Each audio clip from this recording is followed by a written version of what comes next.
Hello everyone, how's it going? My name is Dan the Tutor. Today we're going to be talking about trig and arctrig problems, or inverse trig.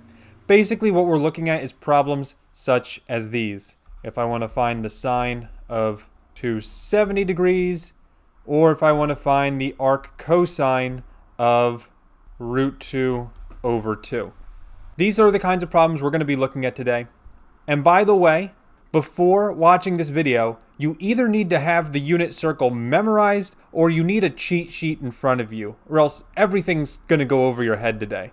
And I mean you need to have all the values of sine, cosine, and tangent for the entire unit circle for both degrees and radians. So the first one we're going to look at is, let's say I want the tangent of 7 pi over 4 and the cotangent of 7 pi over 4.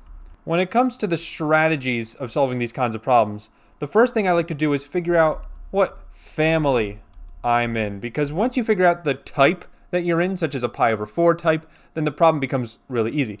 So first let's talk about the families. You've got the pi over 6, pi over 4, pi over 3, pi over 2, and the pi families. And of course they correspond to a degree measure. So the pi over 6 is the 30 degree family, pi over 4 is the 45 degree family, pi over 3 is the 60 degree family, pi over 2 is the 90 degree family, and pi is the 180 degree family. So whenever you have an angle measure that is a multiple of one of these, then chances are you're in that family. So for instance, I see 7 pi over 4, I immediately know I'm in the pi over 4 family, which means I really just need to think about that first quadrant, pi over 4, and then if it's in quadrant 2, 3, or 4, that's fine. I have to think about if it's a positive or a negative number, but it should be about the same answer as quadrant 1, so that's nice. So 7 pi over 4, let's think about what quadrant that's in. If you don't know the unit circle that well, then you're kind of out of luck, but I'll just tell you, you should know that this is quadrant 4. It's a quadrant 4 angle. So we want pi over 4 for a quadrant 4. We know tangent and cotangent are both negative in quadrant 4 because tangent and cotangent are only positive in quadrants 1 and 3. So I immediately know the answer is going to be negative for both. So tangent 7 pi over 4 equals a negative number. And then what's the tangent of pi over 4? Because that's the same family. Well, the tangent of pi over 4 is 1, so the answer should be negative 1. That's it. Then if I were to do the same thing with cotangent of 7 pi over 4 is just the reciprocal of my answer. Remember what a reciprocal is, you put it 1 over that number, so 1 over negative 1. That's still just negative 1. Looks like cotangent is the same answer for that one. Let's keep going. Let's look at another example. Now let's say I want the cosine of 150 degrees, and I also want the secant of 150 degrees. So first of all, we need to know what family we're in with this 150 degree angle. If you don't know, it's going to be 30 degrees, and the reason why is if I think of my unit circle, here's 150 right over here. It's right next to 180, and so that reference angle right there, that's just 180 minus 150, so 30 degrees, we're in the 30 degree family. And the other thing I need to consider is what quadrant am I in? Well, 150 is clearly in quadrant 2, so I'm in quadrant 2, which is negative for cosine and secant. So the answer for cosine of 150 degrees is going to be a negative number, because we're in quadrant 2. And the cosine of 30, which will be the same as cosine of 150 for the number part, is root 3 over 2. So I write root 3 over 2. There's my answer for the cosine of 150. And then for the secant of 150, the answer is the same thing, just the reciprocal. In other words, negative, and reciprocal means flip it, so it's 2 over root 3. However, I'm pretty sure your teacher doesn't want you to have a square root in the denominator, so we have to rationalize. If you don't know how to rationalize, that's okay. I'll tell you right now. To rationalize, all you need to do is multiply by the numerator and denominator of your square root. In other words, root 3 over root 3. By the way, even if I don't have this, but let's just say hypothetically there was a 5 in front of here, I would still multiply by only the root 3 Because when you rationalize, you're only multiplying by the square root part, not the 5, the whole number part. So I'm going to erase that because it's not actually there.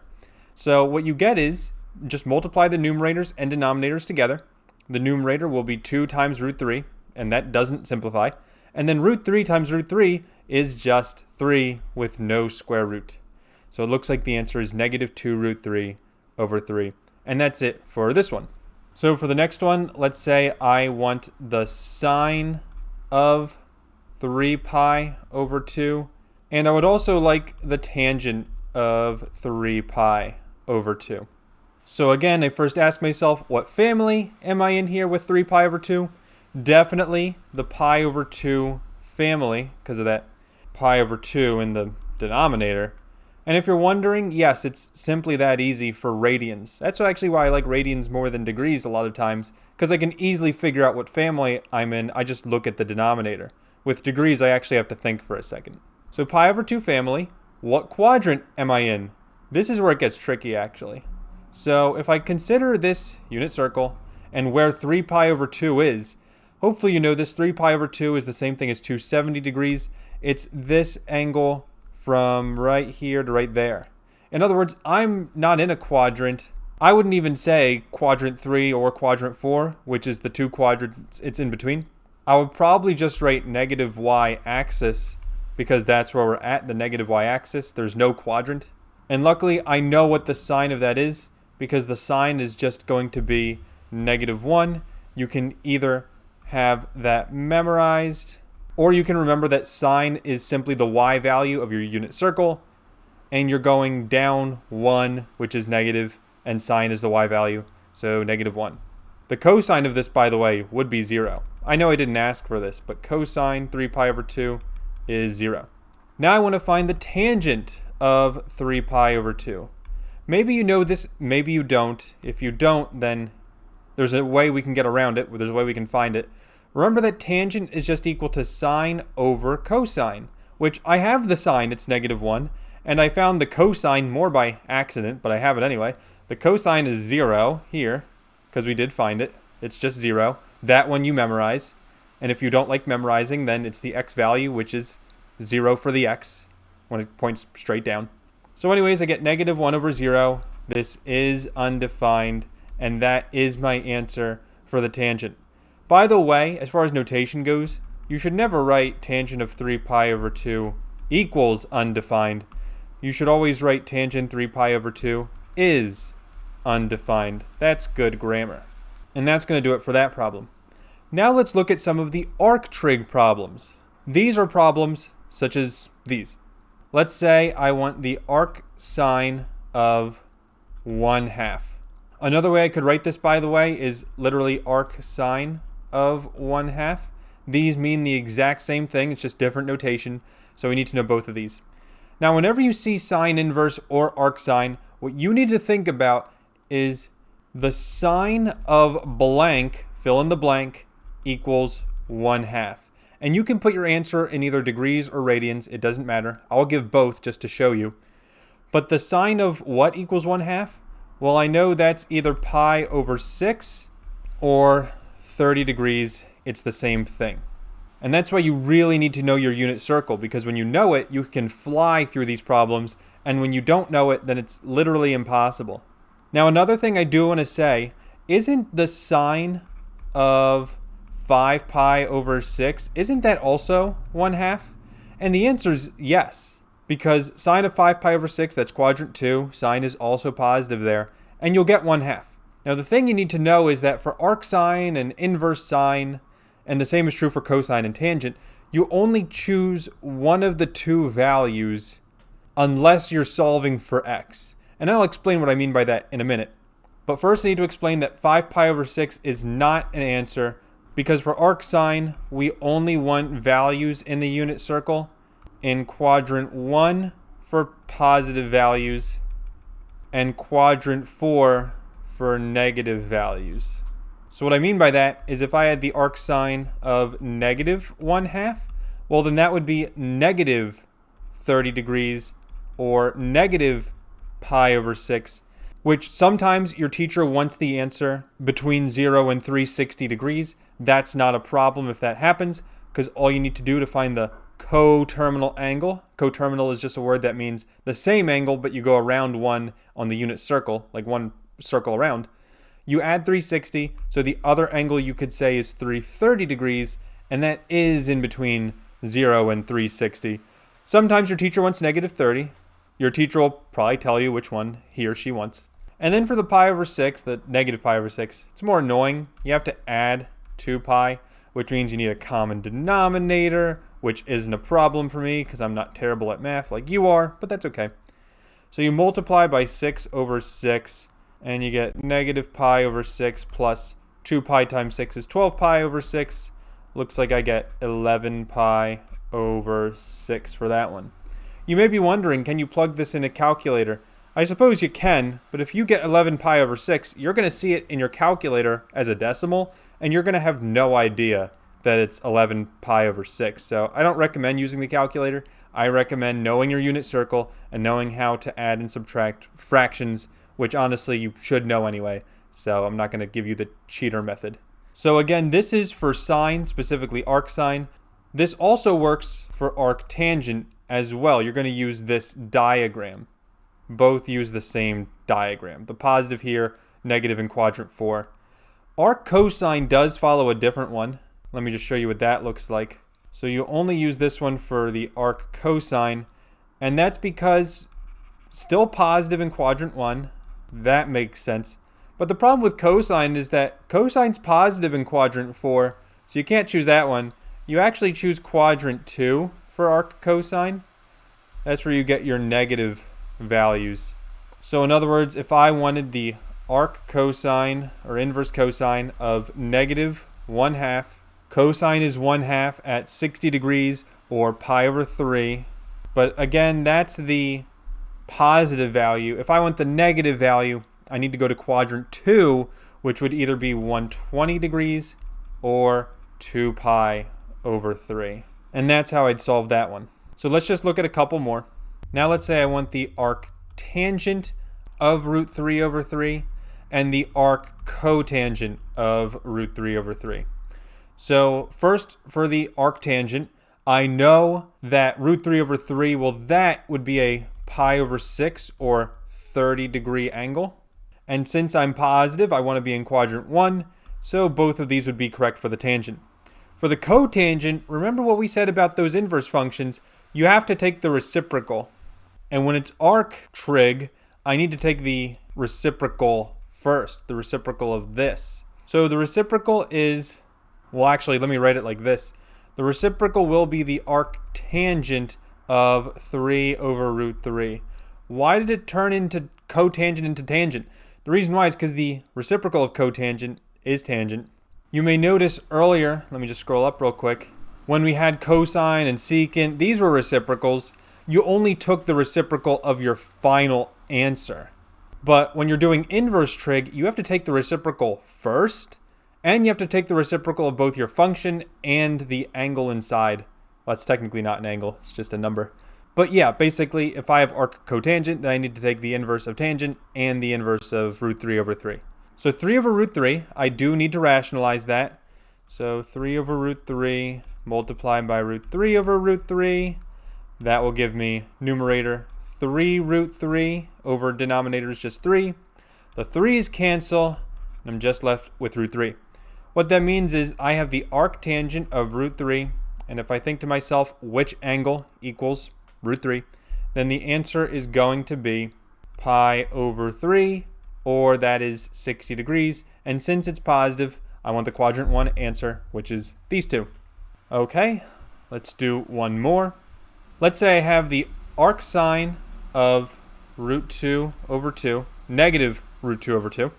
And I'll also have the arccosecant of negative root 2. So for this one, it will not be a reciprocal for the sine one because it's just sine. There's no reciprocal for sine. All I need to do is fill in the blank. Sine of what equals root 2 over 2? Well, negative root 2 over 2.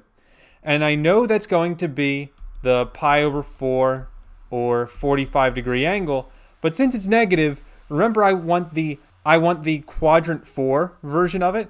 So the quadrant 4 version, there's two ways you can write this. The first is negative pi over 4 or negative 45 degrees. However, if you want between 0 and 360, then I need to add 2 pi to that one and add 360 degrees to that one. This isn't terrible because negative pi over 4 plus 2 pi, I multiply by common denominator 4 over 4. That is negative pi over 4 plus 8 pi over 4. That will get me 7 pi over 4. So there's one of my answers. And then negative 45 plus 360, that's easier. That's just 315 degrees. So that's the arcsine answer. Done. Now for the arc cosecant. This one I am taking the reciprocal. And remember, I take the reciprocal of the cosecant and the negative root 2. So the reciprocal of cosecant is sine, and the reciprocal of root 2 is negative 1 over root 2. Again, I need to rationalize that. That's fine. Multiply by root 2 over root 2, and you'll get negative root 2 over 2. So in other words, I need where the arcsine is equal to negative root 2 over 2. You'll notice this is the exact same answer as a second ago, and that's because it is the same answer. You can either say negative pi over 4 or negative 45 degrees. That's one acceptable answer for me. And then the other answer you can say is 7 pi over 4 or 315 degrees. And the reason why it's the same is because the arcsine and the arc cosecant were just reciprocals of each other. So after you took the reciprocal and got to here, it was the exact same question. And now there's one more thing I want to talk about. I alluded to it earlier. I now want to address it. Let's say you have sine of x equals root 3 over 2, and you want to solve for x. This problem is different because I didn't give you the arcsine. I gave you the sine. Now, how would I solve for x here? That's the question. What you would do is you would take the arcsine of both sides. So arcsine, arcsine. So then the inverse sine and the sine cancel, and you get x equals the arcsine of root 3 over 2. Now here's the problem. For this, since you, not me, I didn't give you arcsine, you did the arcsine when we took arcsine of both sides. When you introduce the arcsine yourself, the answer actually changes. Why is that? Let me explain why. When I have, for instance, x squared equals 9, isn't the answer x equals plus or minus 3? Because you take the plus or minus when you have a square root? That's right. Because you're the one who did the square root, that means you need to add the plus or minus. Now, on the other hand, if I give you x equals the square root of 9, you would not write plus or minus 3. You would only write the positive 3. And the reason for that is because I gave you the square root in the problem. That's the difference, and the same thing's going to apply here. I didn't give you the arcsine, you did the arcsine, which means we're going to have a lot more than just one answer here. And that's because you need to give me all the values that equal root 3 over 2. So the arcsine of root 3 over 2, that is like filling in the blank. Sine of something equals root 3 over 2. I'm just going to give the degrees for this one to make it easy for us. But it's going to be 60 degrees. That's one answer. Another answer is 120 degrees because the sine of 120 is also root 3 over 2, and it is positive. Another answer is the coterminal angles of this. So in other words, 60 degrees plus 360, which would give me 420 degrees. Same for the 120 degrees. If I add 360 to get the coterminal angle, I get 480 degrees. You can also go in the negative direction and you'd get negative 300 degrees. And you pretty much get a lot of answers. It goes on literally forever. Which is why a lot of times your teacher will just ask you for the degrees between 0 and 360 like this. They'll typically put this in the question. And so that would mean the only answers are 60 degrees and 120 degrees. Or if you want the answers between 0 and 2 pi, you would write pi over 3 and 2 pi over 3. And again, what was the difference between these two problems where there's infinitely many solutions versus just having one answer? Here's the difference. If I gave you this as the problem, root 3 over 2, versus I give you the problem sine x equals root 3 over 2. This one has one solution. This one has basically more than one solution. And again, the reason why is because you are the one who took the arcsin versus me giving it to you in the problem. So let's just do one more of these. Let's say that the tangent of theta is equal to 0. So what I would do is I would take the arctangent of both sides. So theta equals arctangent of 0. Now I just have to ask myself, where are the values that arctangent equals 0? And there's two answers for that, at least between 0 and 360 degrees. The answers are 0 and 180 degrees. That's where the tangent is 0. In other words, tangent of blank equals 0. The answer is either 0 or 180 degrees. If you want the answer in radians, then you would write 0 and pi, and either of those would work for this problem. So I hope that made sense. Thank you all for watching. Hope you have a great rest of your day, and I'll see you in the next video. Bye-bye.